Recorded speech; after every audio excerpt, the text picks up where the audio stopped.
दृष्टिपटल, दृढ़ पटल, रक्तक पटल, रेटिना, पीत बिंदु, अंध बिंदु, काचाभद्रों, प्रकाश शिराएं, और इधर कार्निया, आइरिस, पुतली या नेत्रधारा, नेत्र लेंस और ये जलीय द्रव।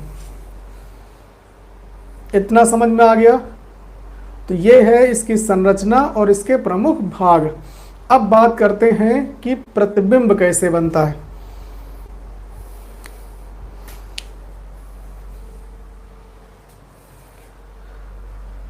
इसी में आपको थोड़ा समझाएंगे, फिर इसको हम मिटा देंगे, ठीक। प्रतिबिंब कैसे बनता है नेत्र में किसी वस्तु का? जब हम किसी वस्तु को देखते हैं तो उसका पहले प्रतिबिंब बनता है, फिर उसका संदेश मस्तिष्क को जाता है, फिर हमें पता चलता है कि हाँ हमने कोई वस्तु देखी है या हम कोई वस्तु देख रहे हैं। मान लिया ये कोई वस्तु यहाँ पे रखी है। अब इस वस्तु से प्रकाश की किरणें इस नेत्र में प्रवेश करेंगी, ठीक, और इस लेंस के द्वारा होगा अपवर्तन, और अपवर्तन के बाद ये मिलेंगी इस रेटिना पर। तो रेटिना पर बनेगा इस वस्तु का प्रतिबिंब। छोटी वस्तु ले, मान लिया ये वस्तु है, ठीक, इससे किरणें जाएंगी नेत्र लेंस पर और यहां पर होगा अपवर्तन, ठीक।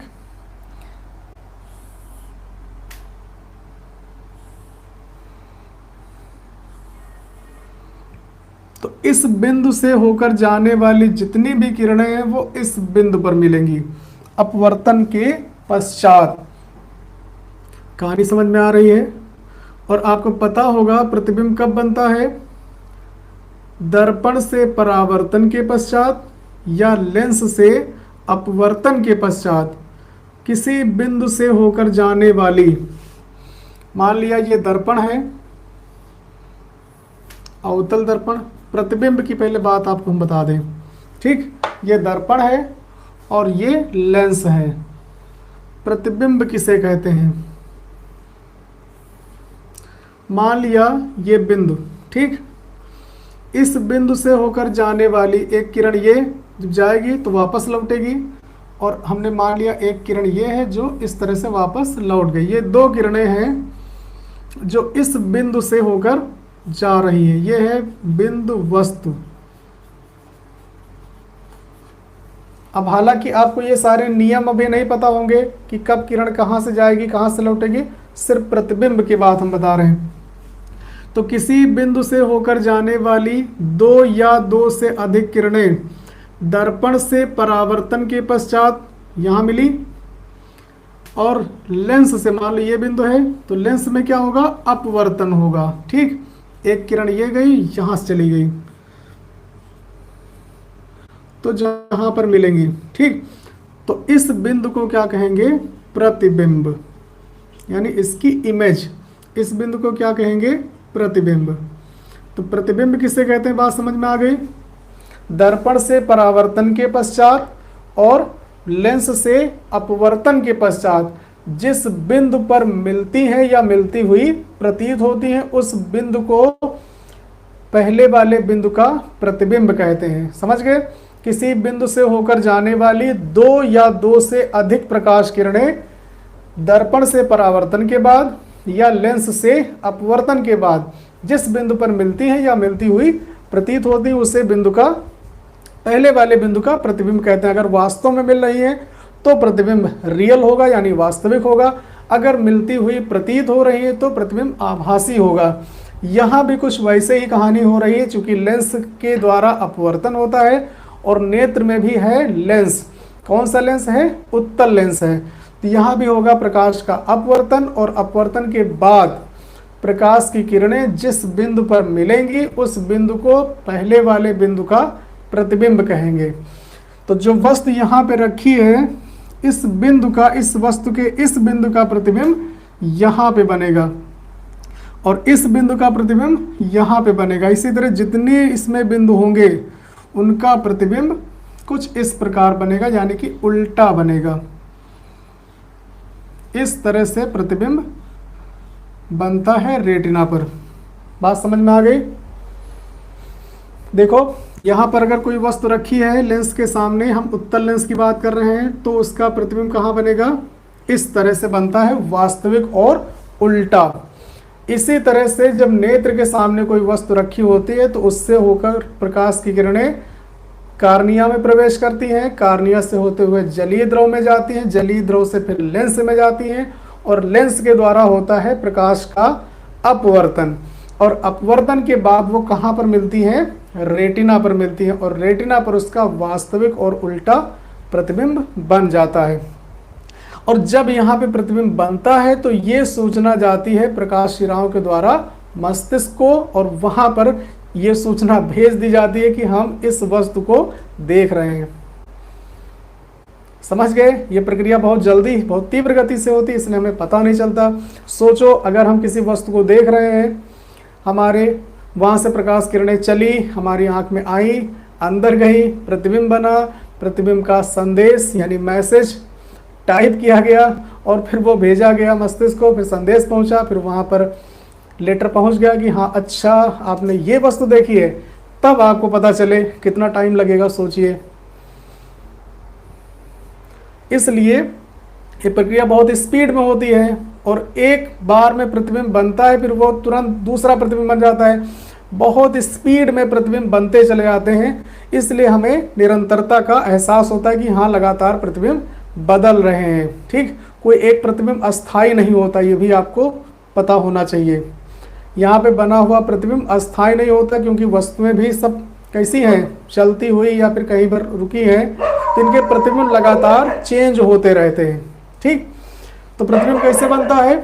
जब नेत्र के सामने कोई वस्तु रखी होती है तो उससे होकर प्रकाश की किरणें जाती हैं, कार्निया में प्रवेश करती हैं, कार्निया से जलीय द्रव में, और जलीय द्रव से फिर नेत्र लेंस में, नेत्र लेंस के द्वारा होता है प्रकाश का अपवर्तन, और अपवर्तन के बाद मिलती है वो रेटिना पर, और रेटिना पर उल्टा और वास्तविक प्रतिबिंब बन जाता है, और वो प्रतिबिंब संदेश मस्तिष्क में पहुंचा दिया जाता है। फिर हमें पता चल जाता है कि हाँ ये वस्तु हम देख रहे हैं। इतनी बात क्लियर? तो यहाँ से आपको एक बात समझनी है, और वो ये है कि किसी भी वस्तु को स्पष्ट देखने के लिए जरूरी है कि उसका प्रतिबिंब रेटिना पर ही बने। क्लियर? किसी वस्तु को स्पष्ट देखने के लिए जरूरी है कि उसका प्रतिबिंब कहाँ बने? रेटिना पर, यानी दृष्टि पटल पर ही बने। यहाँ बनेगा तभी यहाँ से मैसेज जाएगा कि हाँ हम वस्तु को देख रहे हैं, यानी प्रतिबिंब भी क्लियर बन रहा है और संदेश भी आपका पहुँच जाएगा। ठीक, कभी कभी ऐसा भी होता है कि जैसे आपको ये लेंस अगर आपने पढ़ा है तो आपको पता होगा कि जो दूर वस्तु रखी होती है अनंत पर रखी वस्तु का प्रतिबिंब हमेशा फोकस पर बनता है। ठीक, क्योंकि अनंत से आने वाली किरणें कैसी होती हैं? समांतर। बात समझे? ये शायद आपने लेंस में पढ़ा हो कि कोई वस्तु अगर अनंत पर है तो उसका प्रतिबिंब लेंस के फोकस पर बनेगा। पढ़ा है? अनंत पर कोई वस्तु अगर है, बहुत दूर है, तो उसका प्रतिबिंब कहाँ बनता है? फोकस पर बनता है, लेंस के द्वारा। ठीक, तो अब जरा सोचो, जब हम दूर की वस्तु को देखते हैं, बहुत दूर कोई वस्तु हो यानी अनंत पर हो, तो उसका प्रतिबिंब कहाँ बन जाता है? आराम से रेटिना पर बन जाता है। मतलब इसकी जो नेत्र लेंस की फोकस दूरी है वो इतनी होती है, लगभग रेटिना तक की दूरी, और आराम से उसका प्रतिबिंब रेटिना पर बन जाता है। यानी हमारी आंखों में कोई भी प्रकार की अतिरिक्त वो जैसे कहते हैं मांसपेशियों को ज़्यादा ताकत लगानी पड़े, ऐसा कुछ नहीं होता है, आराम से प्रतिबिंब रेटिना पर बन जाता है। लेकिन कभी कभी जब हम वस्तु को बहुत पास में ले आते हैं, जिसे आप करके देखिए, अगर आप पास में लाएंगे तो आपको उसको देखने में थोड़ी बहुत प्रॉब्लम ज़रूर होगी, वो एडजस्ट करेगी आँख। अभी आपने मोबाइल यूज़ किया हो, फ़ोटो खींचा होगा, मोबाइल से जब हम फ़ोटो खींचते हैं तो किसी भी ऑब्जेक्ट का अगर फ़ोटो खींच रहे हैं तो वो मोबाइल का कैमरा क्या करता है? उसको एडजस्ट करता है, अपने आप उसका फोकस सेट हो जाता है। पहले तो कोई भी सीन अगर आप फ़ोटो ले रहे हैं तो वो आपको ब्लर दिखाई देगा, फिर अपने आप वो उसकी फोकस दूरी एडजस्ट हो जाती है और प्रतिबिंब एकदम स्पष्ट, उसका फोटो, आप प्रतिबिंब कह लें उसको फोटो कह लें, वो एकदम क्लियर आ जाता है। वही कंडीशन कुछ यहाँ होती है, किसी भी वस्तु का अगर प्रतिबिंब रेटिना पर बन रहा है तो नो प्रॉब्लम, वो वस्तु साफ साफ दिखाई देगी। लेकिन किसी वजह से अगर प्रतिबिंब रेटिना से पहले बन जाता है, मान लिया यहाँ पर बन गया, ठीक, अब क्या होगा, अब तो वस्तु साफ साफ नहीं दिखाई देगी, यानी ये प्रॉब्लम आ गई। तो इसके लिए भी आंख में एक विशेष व्यवस्था होती है, यानी विशेष पावर होती है, और वो पावर ये है, अभी हमने बोला था नेत्र लेंस किस व्यवस्था, किस प्रणाली के अंतर्गत टिका हुआ है, सिलियरी प्रणाली। या छोड़ो, इस सब की बात छोड़ो, सिर्फ इतना समझ लो कि ये मांसपेशियों पर टिका होता है और ये पेशियां क्या करती हैं, इस पर दबाव डालकर इसकी वक्रता को कम या ज़्यादा कर सकती हैं। अब देखो, इसकी जो ये प्रतिबिंब बना वो रेटिना पर नहीं बना, रेटिना से पहले बन गया, तो जाहिर सी बात है ये वस्तु हमें साफ नहीं दिखाई देगी। तो अब क्या होगा, आंखों में एक विशेष प्रकार की क्षमता होती है जिसे समंजन क्षमता कहते हैं। क्या कहते हैं, समंजन क्षमता। ये भी एग्जाम में पूछा जाता है अलग से, समंजन क्षमता क्या है। समंजन क्षमता ये है कि अगर इसकी फोकस दूरी कम हो गई है, यानी प्रतिबिंब रेटिना से पहले बन रहा है, तो ये पेशियां क्या करेंगी, इस पर दबाव डालकर या फिर इसको थोड़ा सा ढीला करके ऐसे कुछ करेंगी जिससे इसकी फोकस दूरी बढ़ जाए और प्रतिबिंब पुनः रेटिना पर बन जाए। ये एडजस्टमेंट अपने आप होता है और इसी पावर को कहते हैं समंजन क्षमता। क्लियर। हो सकता है प्रतिबिंब किसी वजह से रेटिना के बाद में बन रहा हो, ये कंडीशन हो रही हो, तब भी वस्तु हमें साफ नहीं दिखाई देगी, क्योंकि जरूरी है अगर कोई वस्तु साफ देखना चाहते हैं स्पष्ट, तो उसका प्रतिबिंब दृष्टि पटल पर ही बनना चाहिए। और किसी वजह से अगर प्रतिबिंब बाद में बन रहा है, थोड़ा सा इधर ये साफ कर दें, इनकी कोई ज़रूरत नहीं है। समंजन क्षमता एक बार समझ में आ जाए तो फिर दोष समझ में आ जाएंगे आपको बहुत अच्छे से। मान लो ये प्रतिबिंब बन गया बाद में, रेटिना पर ना बन के रेटिना से पीछे यानी रेटिना से दूर बन रहा है, तब भी वस्तु हमें साफ नहीं दिखाई देगी। इस कंडीशन में क्या होगा, फिर समंजन क्षमता है आंखों में, क्या करेगी, पेशियां इस पर दबाव डालकर इसकी फोकस दूरी को कम कर लेंगी और पुनः इसका प्रतिबिंब रेटिना पर बन जाएगा। किसके कारण, समंजन क्षमता के कारण। समंजन क्षमता क्या है, सीधे सीधे आप ये कह सकते हो कि इसकी फोकस दूरी को कम या ज्यादा करने की क्षमता। फोकस दूरी किसकी, नेत्र लेंस की। एक लाइन में आप समंजन क्षमता बता सकते हो, नेत्र लेंस की फोकस दूरी कम या ज्यादा करने की क्षमता नेत्र की समंजन क्षमता कहलाती है। और ये अपने आप होता है, ये स्वतः प्रक्रिया होती रहती है, इसलिए हमें सभी वस्तुएं आराम से स्पष्ट दिखाई देती रहती है, कोई प्रॉब्लम कहीं से भी नहीं आती है। बात समझ में आ गई। पेशियां क्या करती हैं, नेत्र लेंस पर दबाव डालकर इसकी वक्रता को कम या ज़्यादा करती रहती हैं, जिससे इसकी फोकस दूरी भी कम या ज़्यादा होती रहती है।